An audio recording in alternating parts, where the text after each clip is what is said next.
C'est un plaisir pour moi de vous retrouver pour cette édition du journal sur Télé Sud. Bonjour et bienvenue à toutes et à tous. À la une de l'actualité, ce jour, au Burkina Faso, dans une interview diffusée hier, le président de la transition s'est prononcé sur le massacre de Karma qui a coûté la vie à 136 personnes, alors que les rescapés imputent cette attaque à des hommes tenus de l'armée burkinabé. Ibrahim Traoré appelle ses compatriotes à la prudence en attendant les conclusions de l'enquête. Du Tchad à l'Éthiopie, en passant par l'Égypte, j'allais dire, ou encore la RCA, l'afflux des réfugiés soudanais inquiète de plus en plus. Un afflux qui pourrait mettre les pays voisins du Soudan sous tension si aucune aide ne leur est apportée pour l'accueil des exilés de guerre au Soudan, alerte l'ONU. Au Cameroun, le ministre de la Justice a visité le chantier de construction du complexe moderne des services judiciaires de Yaoundé jeudi. Il s'agit d'un bâtiment futuriste érigé sur un site de plus de 12 000 mètres carrés. Nous en parlons dans cette édition.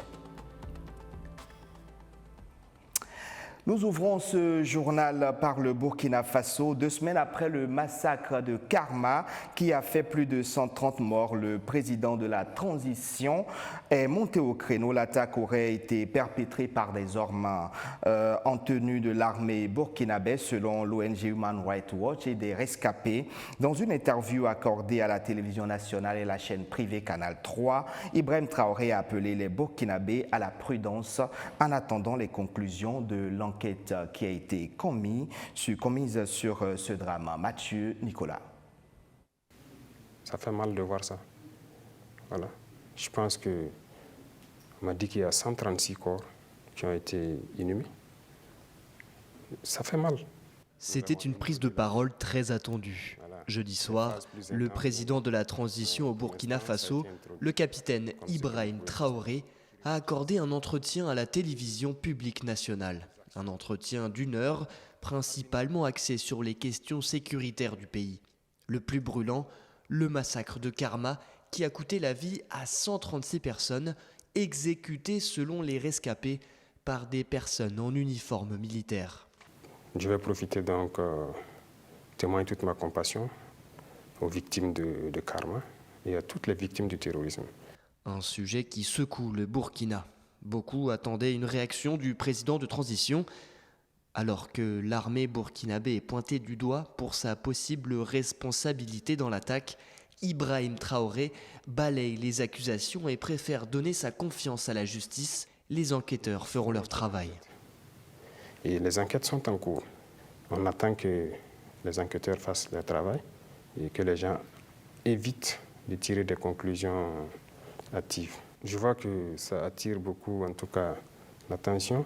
Les accusations, c'est ce que je disais, il faut éviter d'accuser sans savoir ce qui s'est passé. Parce que tout est possible. Tout est possible. Touché par ce drame, le président demande que justice soit rendue aux victimes. Le capitaine Ibrahim Traoré souhaite retrouver les responsables du massacre de Karma, mais aussi les responsables des attaques et exactions précédentes.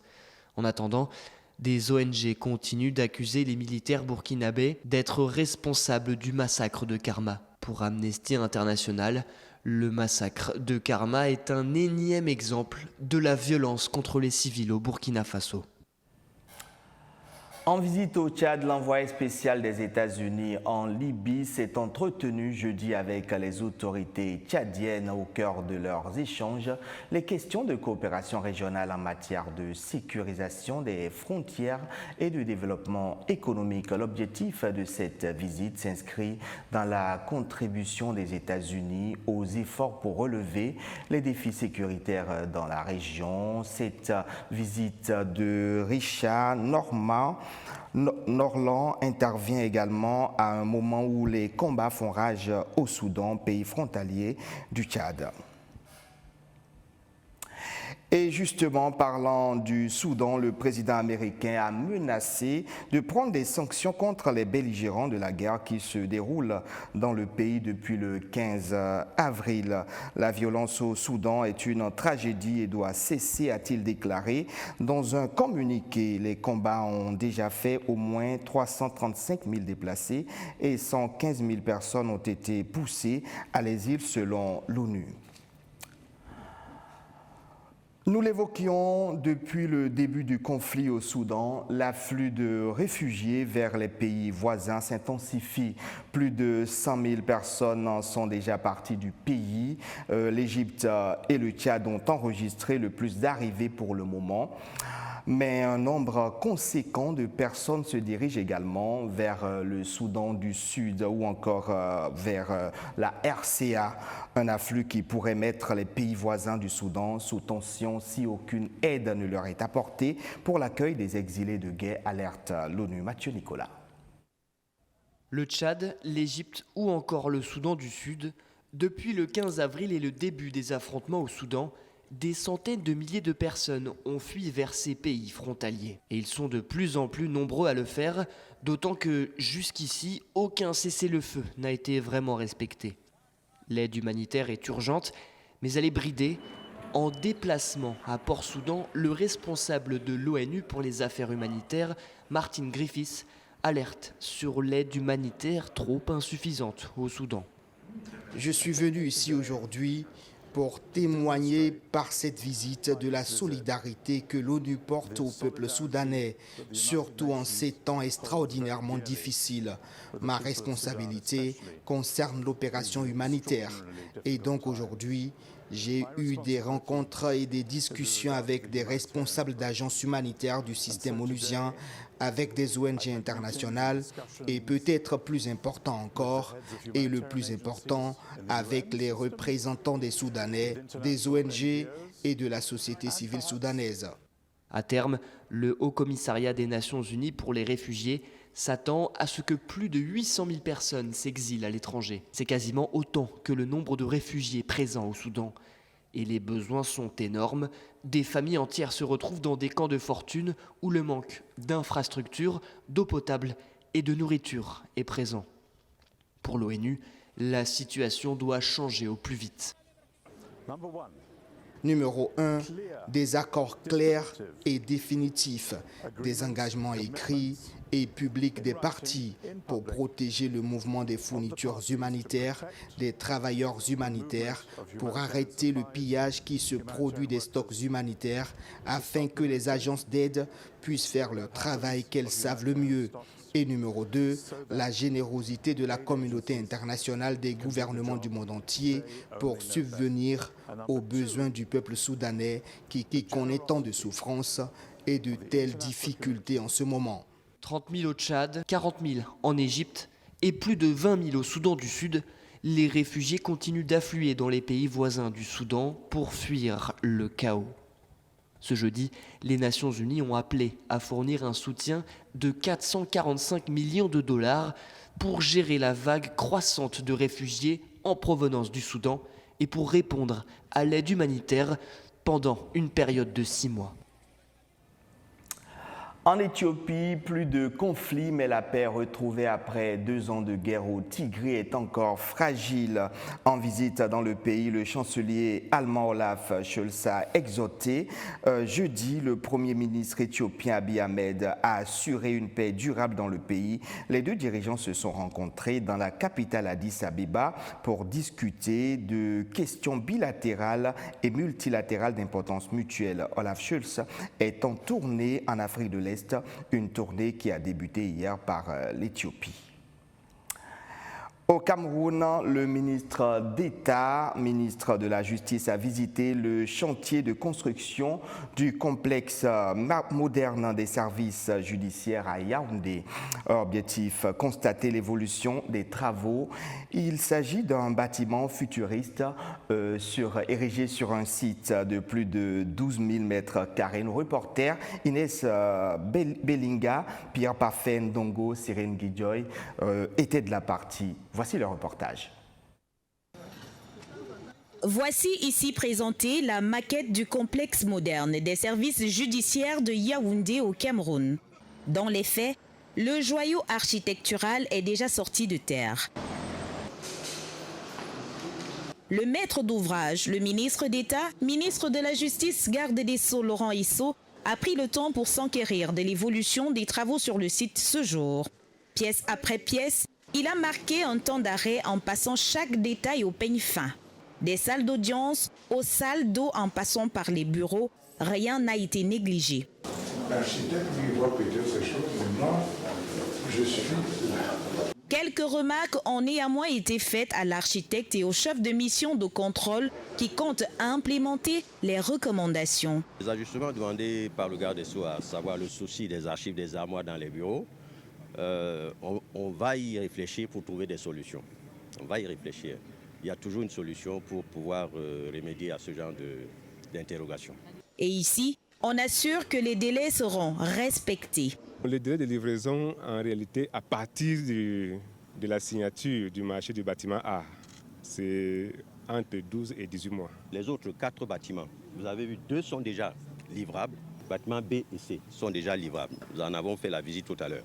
Le travail décent passe aussi par un cadre de travail favorisant l'épanouissement des travailleurs. Et les magistrats ont désormais de quoi être fiers et faire des envieux. Lequel complexe est composé de 2 parties essentielles. La tour, qui fait 13-14 niveaux, et 4 bâtiments A, B, C, D, qui doivent abriter des salles d'audience et le corps spécialisé que nous avons visité tantôt. Les personnes à motricité réduite pourront circuler en toute quiétude. Derrière moi, vous pouvez voir la rampe d'accès. Et à chaque bâtiment, il est prévu une rampe d'accès pour les PMR, c'est-à-dire les personnes à mobilité réduite. Vous pouvez la voir, elle est là. Et elle a une pente assez douce pour que vraiment les handicapés ne puissent pas faire trop d'efforts. La pente est de l'ordre de 5 à 6%. Tout compte fait, le complexe moderne des services judiciaires de Yaoundé, construit sur plus de 12 000 mètres carrés, pourra être réceptionné dans les prochains mois, car au ministère de la Justice, ça travaille dur et ça réalise. Toujours au Cameroun, un réseau de jeunes universitaires camerounais a mis sur pied un salon national de l'emploi et de l'économie verte. La 2e édition de ce salon, qui se tient le 10 mai prochain, présentera aux étudiants, chercheurs d'emploi, aux retraités, les différentes opportunités qu'offre l'économie verte. Pour ces jeunes, les métiers de ce domaine peuvent contribuer à faire reculer le taux de chômage qui est estimé à 6,1% selon les derniers chiffres. Chimène Baleba, Pierre Pafendongo, Cyril Guidjoy pour... Valoriser l'économie verte, c'est ouvrir d'autres fenêtres pourvoyeuses d'emplois dans ce pays où le taux de pauvreté stagne aux alentours de 40%. Ces jeunes universitaires ont fait de cela leur cheval de bataille. Ils renouvellent l'organisation du Salon national de l'emploi et de l'économie verte, où étudiants et chercheurs d'emploi sont initiés à ces activités qui promeuvent l'exploitation des ressources naturelles tout en protégeant l'environnement, à l'instar de la transformation des ordures ménagères en produits bio ou écologiques. Des domaines verts et donc porteurs, à savoir l'agriculture durable, les énergies vertes, les technologies de l'information et de la communication au service du développement durable, l'éco-construction ou l'habitat durable. Cet événement devient donc de plus en plus un rendez-vous majeur pour les populations, surtout les jeunes, en matière d'emploi et d'orientation académique. La toute première édition en 2022 avait permis à plusieurs bacheliers de découvrir les filières et débouchés liés à l'économie verte. Elle a regroupé près de 800 participants venus des 10 régions du Cameroun. On a eu l'obtention des stages, on a eu l'obtention des emplois, on a eu des associations entre différentes start-up. Pour intéresser davantage la jeunesse à ces métiers de l'avenir, un prix de l'innovation récompensera le meilleur projet sur l'étendue du territoire. Comme autre innovation, on peut citer l'existence d'un prix de l'innovation verte qui a été lancé pour encourager la création d'emplois et l'innovation. La transition de l'économie linéaire vers l'économie verte figure déjà dans l'agenda de plusieurs pays africains. En Côte d'Ivoire, le gouvernement a donné le coup d'envoi des travaux de construction d'une centrale électrique biomasse au sud-est du pays. Elle permettra de produire de l'énergie à partir de 520 000 tonnes de déchets issus des troncs et des feuilles de palmier. Le reste de l'actualité à présent, commenté par Noël Ndonga et monté par Ahmed Chinio. Le président tunisien Kais Saied a limogé jeudi la ministre de l'Industrie, des Mines et de l'Énergie, Neila Nouira Kondji, selon un communiqué officiel de la présidence de la République qui n'explique pas les raisons de cette décision. Il précise juste que le président Kais Saied a émis un décret jeudi 4 mai mettant fin aux fonctions de son ministre. Neila Kondji occupait le poste depuis octobre 2021. Ce n'est pas la première fois que le président tunisien limoge un ministre. Le 7 janvier dernier, il avait déjà mis fin aux fonctions du ministre du Commerce. Depuis le 30 janvier, au moins 3 autres ministres ont été renvoyés sans explication du gouvernement. Une nouvelle fusillade a fait au moins 8 morts et 14 blessés en Serbie jeudi. La fusillade a eu lieu tard, à 60 km au sud de Belgrade, dans un pays déjà en état de choc après la tuerie dans une école qui a fait 9 morts mercredi. Le tireur a ouvert le feu à l'arme automatique depuis un véhicule en marche et s'est enfui. La police a arrêté ce vendredi l'auteur présumé de la fusillade. Le ministre serbe de l'Intérieur, Bratislav Gašić, a qualifié les faits d'actes terroristes. La Serbie a décrété 3 jours de deuil national à partir de ce vendredi 5 mai en mémoire aux victimes de la tuerie. La ville américaine de Dallas, dans l'État du Texas, a été paralysée jeudi par des pirates informatiques. Cette attaque a été attribuée à un réseau de pirates connu sous le nom Royal. Par leurs actions, les pirates ont perturbé plusieurs services publics, fermant les tribunaux et mettant hors ligne les sites web des services d'urgence. Les pages d'accueil des sites web de la police et des pompiers de la ville n'étaient pas disponibles jeudi. Selon des responsables américains, ce groupe de pirates est affilié à un gang de cybercriminels appelé Conti qui opérerait à partir de la Russie et entretiendrait des liens étroits avec les services de renseignement russes.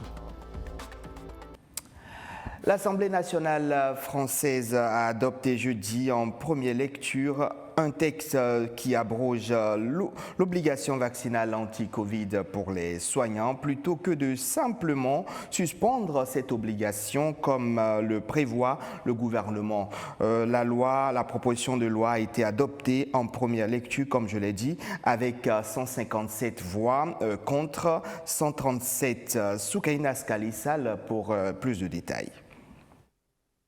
Rétropédalage de l'Assemblée nationale française. Le Parlement a décidé d'abroger jeudi l'obligation vaccinale des soignants. Une proposition portée par le député de Guyane, Jean-Victor Castor, et acceptée par 157 voix contre 137. Un vote contre l'avis du gouvernement. Mais une avancée vers la réintégration professionnelle des soignants non vaccinés, insuffisante pour le député. Est-ce nécessaire de poursuivre le parcours législatif de cette loi d'abrogation ?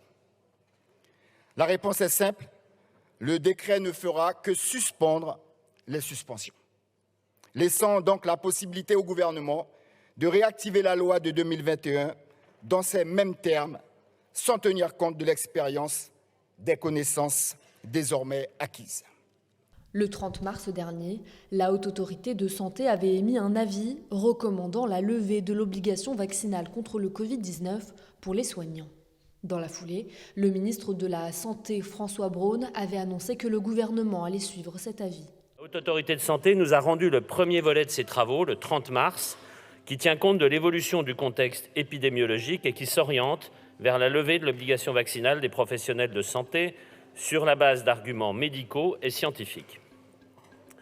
Aussi, conformément à ce que nous avons toujours fait, j'ai annoncé le jour de la publication de cet avis que le gouvernement suivrait l'avis de la Haute Autorité de Santé et procéderait à la réintégration des professionnels de santé suspendus pour non-respect de l'obligation vaccinale. Mi-mai, les soignants suspendus faute de schéma vaccinal complet contre le Covid-19 pourront donc reprendre leur travail. Une décision jugée dangereuse par le ministre de la Santé, François Braun. Quel message que de voter cet article 1er. Supprimer purement et simplement une disposition de bon sens, indispensable pour notre système de santé et qui protège les soignants comme les publics fragiles. supprimer le principe même d'une possible obligation vaccinale si les circonstances l'exigeaient. J'y suis résolument opposé. Fin 2021, le gouvernement avait en effet imposé l'obligation vaccinale à 2,7 millions de personnels soignants au total et quelques milliers avaient été suspendus après l'avoir refusé. Le vote de jeudi au Parlement a été salué par une partie de la classe politique. On finit ce journal par ces images des fans taïwanais qui se sont réunis jeudi pour la célébration de la journée Star Wars, un rendez-vous annuel qui célèbre l'univers de la science-fiction créé par George Lucas.